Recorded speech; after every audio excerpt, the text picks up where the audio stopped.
Welcome to Readathon, Story Digest magazine of Dark Shadows. Complete in this issue, The Interrupted Voyage. Written by D.J. Arneson, illustrated by Joe Certa. Dark Shadows. Surrounded by heavily armed guards, Barnabas was dragged in chains across the square. Chapter 1. The Captain's Room. Barnabas Collins ran terror-stricken through the night. Panic gripped him as he raced toward Collinwood. Something within those cold gray walls was beckoning to him. Something was drawing him toward it, a force he could not control. Suddenly he stopped. Fear filled his eyes as he stared up to the highest tower above his head. A pale blue light of the spirit world flickered from a tiny window. "It is Angelique," he cried. "She has returned to plunge me into the world of living death." Barnabas's mind whirled in torment. "The curse," he moaned. "She has come to hang the curse of the vampire around my neck once more." The black memories of 200 years as a sinister creature of the night flooded his anguished brain. "I must face her," he said, his eyes staring in fear. "I cannot live this agony any longer." He threw open the door to Collinwood and entered. Immediately he was wrapped in a cold, bone-chilling wind, which rushed through the dark, quiet halls, as if drawn out of the cold earth itself. "I am coming, Angelique," he shouted above the roar of the strange wind. "I am coming." He ran through a long black hall. His pounding footsteps echoed hollowly through the empty mansion. No other living soul dwelled in Collinwood this night. No living soul.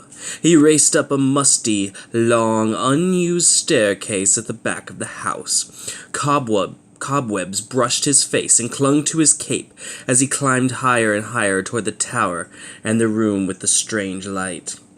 The sound of bats, suddenly disturbed from their shadowy corners, met his ears.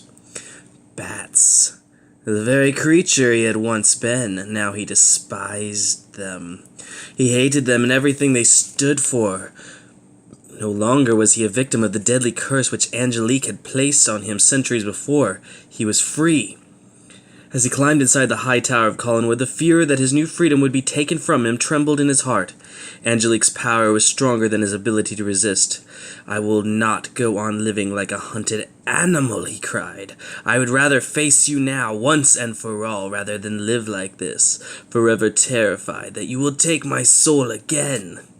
He clenched his fist and raised his face toward the heavens. The terror of eternal light filled him. He bounded up the last steps of the stairway. At the top was a small landing, barely large enough to stand on. He stopped, heedless that a single backward step would plunge him back to the brick floor far below. A massive oak door barred his way. Beyond that door, its force stronger and stronger with each passing moment, was the energy of the spirit world which had gripped him and had compelled him to meet it at this place.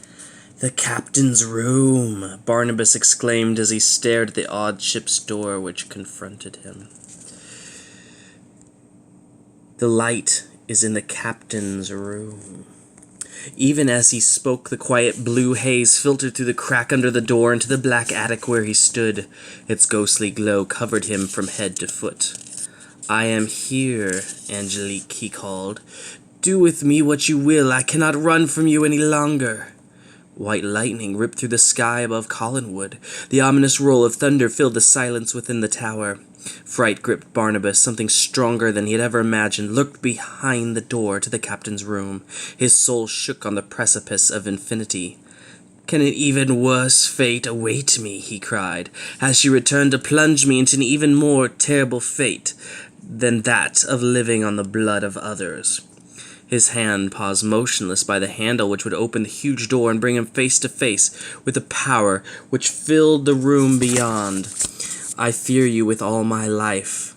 "And with all my soul, Angelique," he cried, "but I cannot live in torment any longer. If you have come for me now," he said, "take me." Barnabas clasped his quaking hand over the immense brass knob. The chill of the grave met his grip. "Whatever is my fate," he said softly in a voice filled with dread, "it awaits me behind this door." The agony of the unknown shuddering through his body, Barnabas turned the handle and opened the door. Chapter 2. Behind the Oak Door. The door flew open. A death-like calm came over the place. The light which Barnabas had seen from outside originated from a single powerful source which hovered ghost-like in the center of the room. Barnabas covered his face with his arm to shield his eyes from the brilliant glow. "Barnabas!" a voice called from the brightest part of the light. A girl's voice. "Angelique!" cried Barnabas, the agony of his voice betraying the panic in his heart. The light began to brighten as if all of its energy were being compressed into a single space. Again the girl's voice called from within the light. "No, Barnabas, it said, it is not Angelique. It is I, Annabella." In a flash, the light disappeared, and standing where it had been was a beautiful young girl in a velvet gown. Her face was calm, her eyes were soft and understanding, her lips turned slightly in a compassionate smile. "Do not fear me, Barnabas," she said. "I am not Angelique, I am Annabella." She stepped toward Barnabas, extending a small gloved hand toward him. "Annabella," he said, the awe in his voice now replaced by surprise. "The daughter of Captain Daniel Collins, whose very room this was." He watched her as she seemed to glide over the rough-hewn boards beneath her feet. "The ghost of Annabella Collins?" he asked. "Yes, Barnabas, I am the same." She looked at him with saddened eyes. "But no longer a formless ghost," she said. "You have heard my plea and have come. Now I am materialized." She placed her hand on Barnabas's arm. It was firm and strong. The hand of a girl of 18. "And I need your help." A nameless dread crossed Barnabas's mind. Once more he faced the uncertainty of his freedom from the curse. "You have come from the other side," he said, his voice edged with caution. "My own spirit has scarcely crossed the precipice of night. If I deal in the mysteries of the spirit world, my own soul may be pitched back into the terror I once knew." He pulled away from Annabella, the truth of what he said ringing in his soul. "I cannot risk a confrontation with Angelique. It is Angelique who lurks in the dark shadows of that world I have just left, waiting, ever waiting." He turned from the girl, unable to face her pleading eyes as he continued. "You must not ask me to enter your world. My own place is too unsure." Annabella spoke. "I understand, Cousin Barnabas. I cannot blame you, for I, too, know the terror and torments of the other side." She spoke as if suddenly resigned to a fate known only to her own heart. "I have walked the floor of this room for 160 years, trapped, unable to break free of this world, unable to enter the next world because of a vow I made at the moment of my death." Her voice was tinged with sorrow. "This very room was built from the wreckage of my father's ship, Silent Arrow.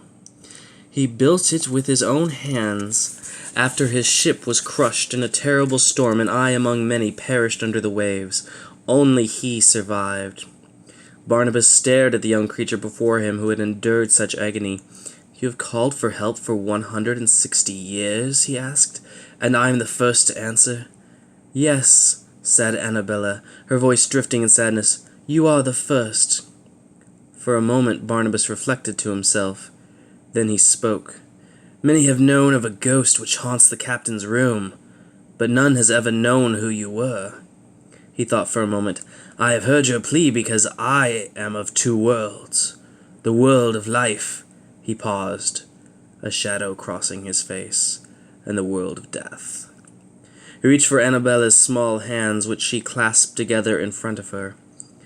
Gripping them firmly in his own strong grasp, he looked into her eyes.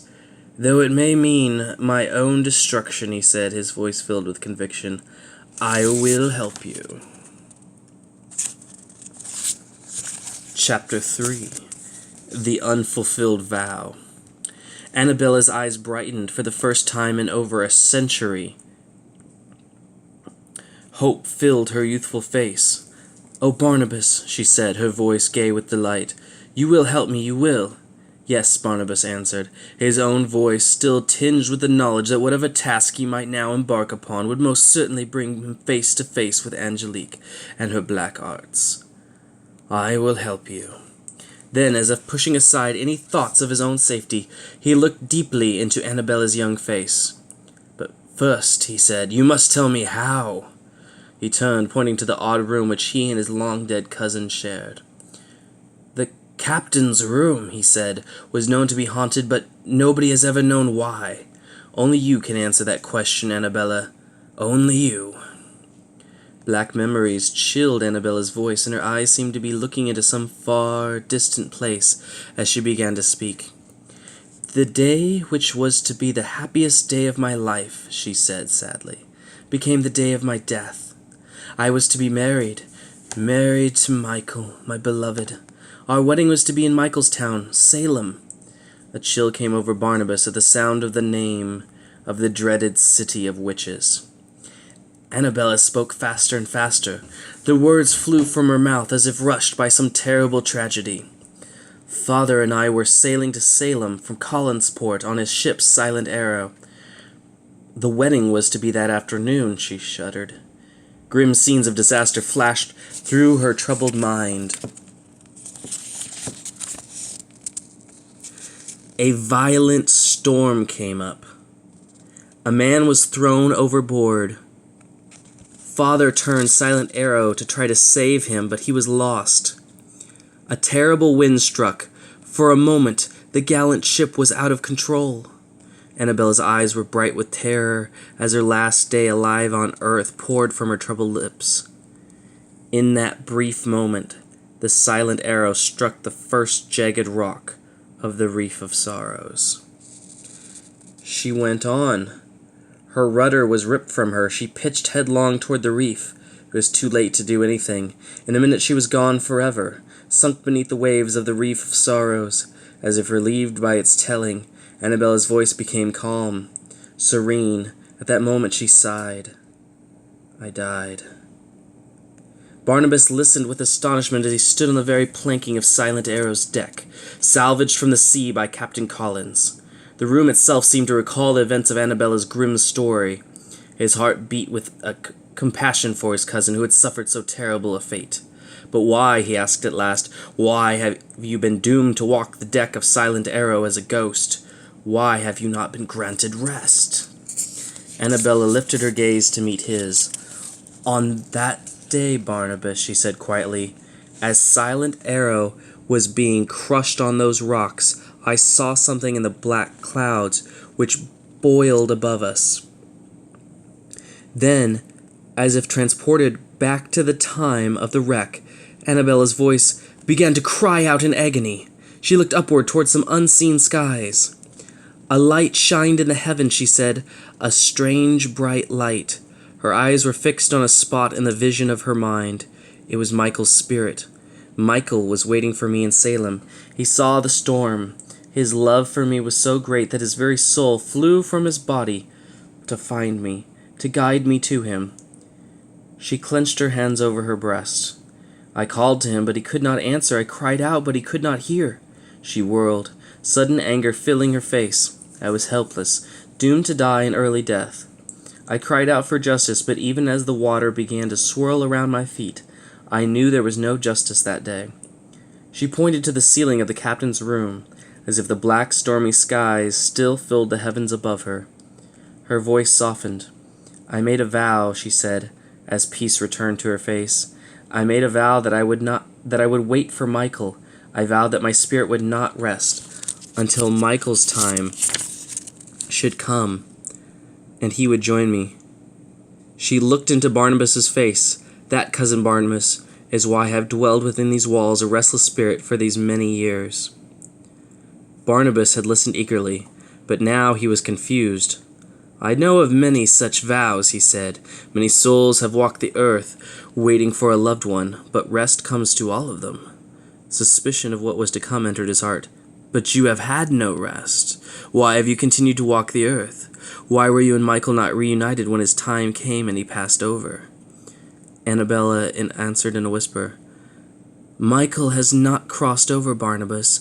Michael did not die." Chapter 4. The Witch's Captive. "Michael has not died," exclaimed Barnabas, in a voice mingled with surprise and fear. "Yes," answered Annabella sadly. "I have waited here, surrounded by the memories of that tragic day, hoping and praying," she paused. "But he has not come." Barnabas paced the rough-hewn ship's planking, concentrating on what he had heard. At last he spoke. "There are 2 reasons which prevent one's spirit from reaching the other side," he said, his eyes narrowed. "One is that the person is in league with the devil." Annabella interrupted him before he finished. "No," she shouted, "not Michael. He would never join with the Prince of Darkness, never." Barnabas was touched by her devotion. "There is a second way," he continued. "One where the person's will is captured in a moment of weakness, such as when his spirit is vulnerable because of great illness, or—" he paused as he recalled Annabella's story, "or when he has suffered a great tragedy." "Captured?" Annabella asked Barnabas. "Captured by whom?" "By a witch," Barnabas answered. "By a dreaded sister of night." "By a witch? But that is not possible," Annabella cried. "There were no more witches in Salem. The last was destroyed long before my time." "No," said Barnabas softly. "There is no one who knows better than I that witches still walk the earth. My own strange life is testimony to their evil cunning." The dark shadow of Angelique drifted through the recesses of Barnabas's troubled mind. "There are witches today," he said, "and there were witches on the day of your death." Suddenly, as if in answer to a difficult question which had come to him, he whirled, his cape flying behind him. "Michael was captured by a witch," he cried, "and he is under her evil control to this very day." "No," screamed Annabella, burying her face in her hands. "No." A terrible premonition gripped Barnabas. He had pledged himself to help Annabella. Only now did he realize the consequences of such help. His own soul would be in jeopardy. His own spirit would be vulnerable. He turned his face from Annabella, unable to look into her eyes as he continued. "I cannot help you, Annabella," he said, shame choking in his throat. "Angelique awaits me at every turn. Please," he pleaded, "understand my plight. Release me from my pledge to help you." He turned from her in shame. "You have already helped me, Barnabas," said Annabella, her voice soothing and understanding. "I know now why Michael did not come to me. Perhaps now, as I wait, there will be another who will hear my cry and can help." She placed her hand on Barnabas's shoulders and pulled him toward her. "It is not right that I ask you to risk your own destruction. Perhaps there will come one who does not face the terrible peril you suffer. Perhaps he will be able to help." She turned from him as if to leave. The dim blue glow of earlier began to return. Her small body began to glow, and the dark room, again filled with shadows cast by the unearthly light. "No!" It was Barnabas. He bounded across the room to Annabella. His strong hands gripped her waist tightly. "No," he shouted again. "Do not leave. No matter what lies in store for me, I will help you." "You must do as I say," Barnabas said, still holding tightly to Annabella. "You must trust me, and do exactly as I say." Annabella was greatly relieved. "Yes, Barnabas," she said, "I will. Whatever you say, I will do it." Barnabas loosened his grip and began to pace the floor. For a moment he held his hand to his chin in deep concentration. His eyes studied the room which was revealed to his night-accustomed eyes, even though it was pitch dark. His mind carefully absorbed the problems. He spoke at last. "This room," he said in a voice which rang with authority, "is our only link with the past, our only link with Michael." At the sound of Michael's name, Annabella stiffened. "The past?" she asked. "Is not Michael still walking the earth today, if he is the prisoner of a witch?" "As you say." "That is true," answered Barnabas. "He is somewhere on earth, even now as we stand here. But," he continued, an aura of mystery in his speech, "where? We do not know where he is, nor is there any way of finding out," he said. "Through this room we will go to Michael. We will go to him at the only time we can be sure where he is. The time of your death, on these very planks. The time of the wreck of Silent Arrow." As he spoke, a strange sound began to fill the room. It was the sound of the wind, a wind which blew not outside the stone walls of Collinwood, but a wind which blew at another time, at another place. "You must tell me the tragedy of the wreck," shouted Barnabas above the howling sounds. "You must tell me every detail. It is the only way to return." The roar of the wind increased, and the room itself seemed to move under their feet. Chapter 5. Souls at Sea. Annabella held tightly to Barnabas's hand. She looked about the room. A gray light filtered in through a small porthole in the wall. She could feel the floor under her feet begin to move. "It was this very way on the day of the wreck," she cried. Fear edged her voice. "I was below decks.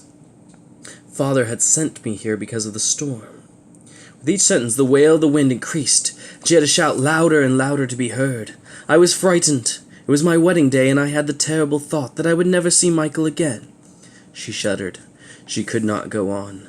Barnabas grabbed her and shook her violently. "You must tell the story, or we will not find Michael," he screamed.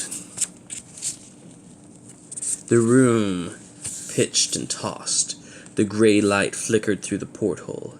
The air smelled of the sea. Terrifying sounds thundered through the room. Annabella continued her terrifying story. "I was in this cabin," she said, "praying and hoping that we would be spared. Suddenly, there was a great cry, a scream. I ran to the door and threw it open. I looked up in time to see a man plunge into the sea.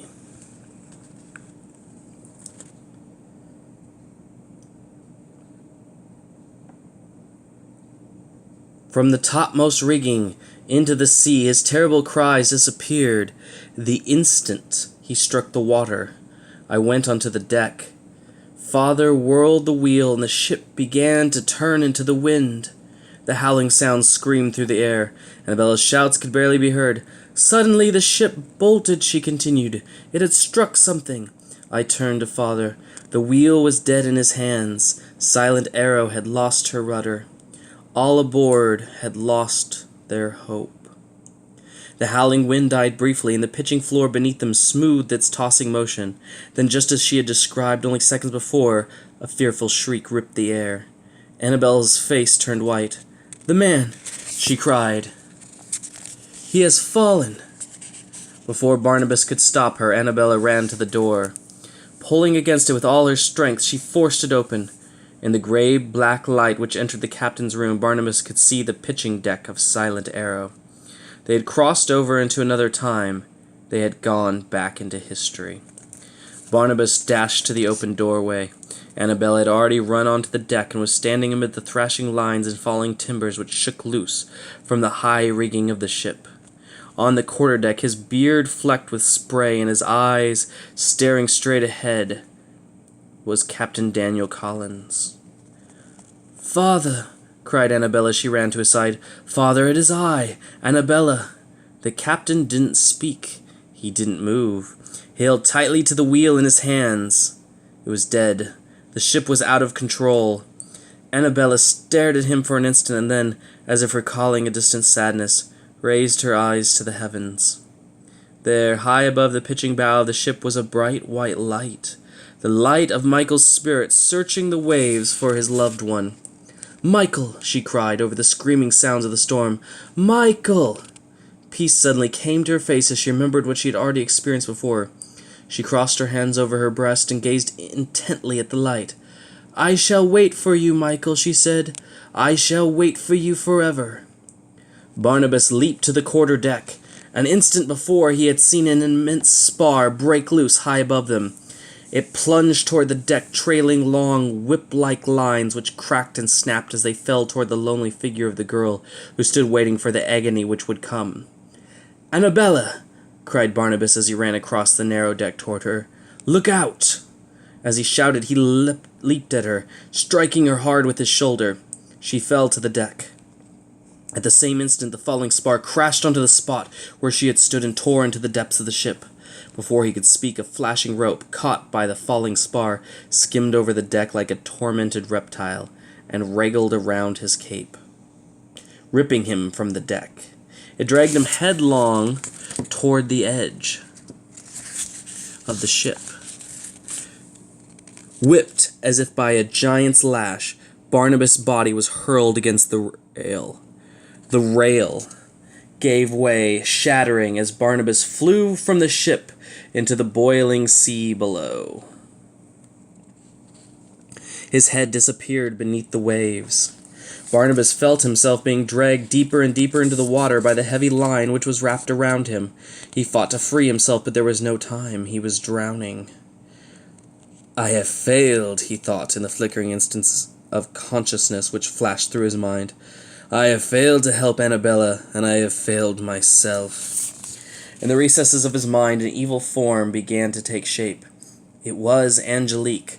Her face, sinister and deadly, a terrifying smile playing over her thin lips, came closer and closer.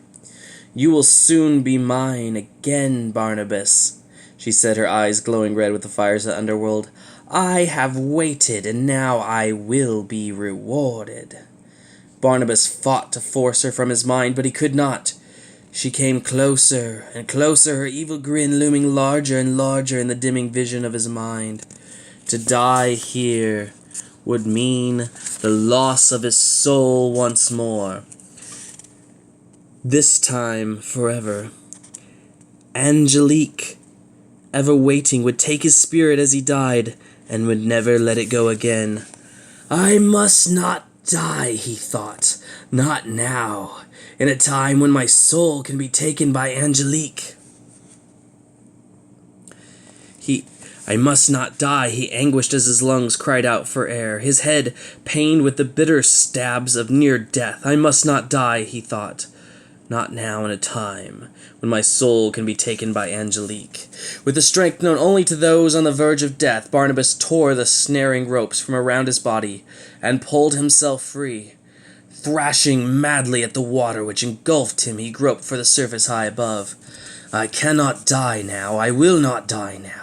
Angelique will not take my spirit so easily." Thoughts of life forced the peril of death from his mind. Hope came as he struggled upward. He could see the dim light of the surface. The final burst of energy, born of a desire to live and die in his own time. He flew from beneath the waves, his lungs filled with air. He was on the surface. He was alive. Chapter 6. A Vision of Michael. Barnabas tossed on the churning sea. His narrow escape from death left him weakened. His muscles cried out for rest, and his head throbbed with pain. He was not safe yet. The shore was far off. "I must make it," he thought, as he swam desperately toward the distant beach. "I must not perish here." Each stroke drained more and more energy from him. "Barnabas, Barnabas, help me!" Annabella's voice, exhausted and scarcely louder than the rushing wind, sounded through the gray mists. Barnabas lifted his head above the water. A few yards away, her own strength gone, drifted Annabella. She too was at the brink of slipping beneath the waves. With renewed strength, Barnabas plunged toward her with powerful strokes. He reached out to her just as she disappeared under the water. His strong grip held tightly to her arm. He would not let go. "I have not failed," he said, as he realized that he now could change the events which had happened 160 years ago. "Annabella has not perished this time. This time she has survived. Together we will find Michael. Together we will succeed." Holding Annabella's arm tightly, Barnabas swam toward the beach. Soon he could see the white-topped waves as they broke over the broad expanse of sand.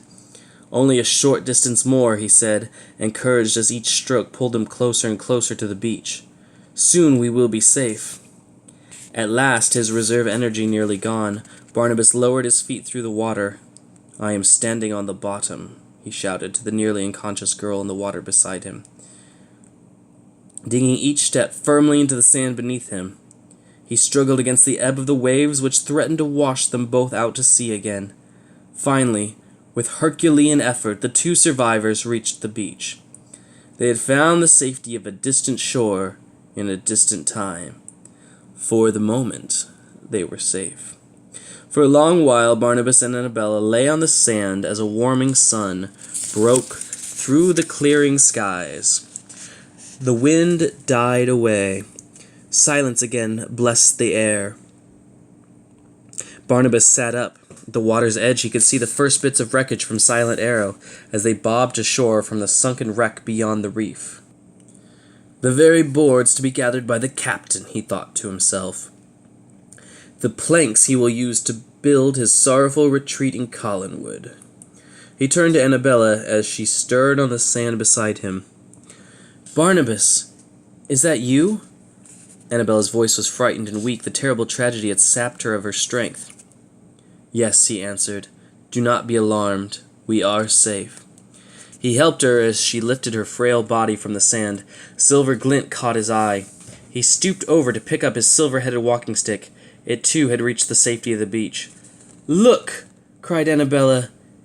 "It is Salem." "Look!" cried Annabella as her eyes became accustomed to the bright sun which lit the sea and the beach as far as the horizon.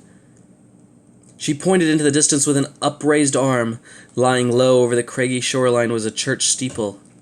"It is Salem," she cried.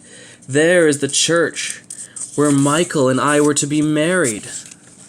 She stared long and hard at the white spire which pointed towards the heavens. "We are there." She began to run toward the distant town. Her long blonde hair streamed behind her, and her flowing gown danced gaily as her anxious feet raced over the soft sand. For a moment Barnabas watched, then he too started for the spire. "To whatever fate awaits me," he said as he quickened his pace. Annabella's flying feet carried her quickly over the rocks and sand. The sight of Salem had miraculously restored her lost strength. Hope had renewed her vitality. She had gone through the ordeal of the shipwreck once again, only this time she had survived. She was alive to hunt for Michael, to save him from his dreadful fate, just as she had been spared. But to save him, she first had to find him. Find him before the witch could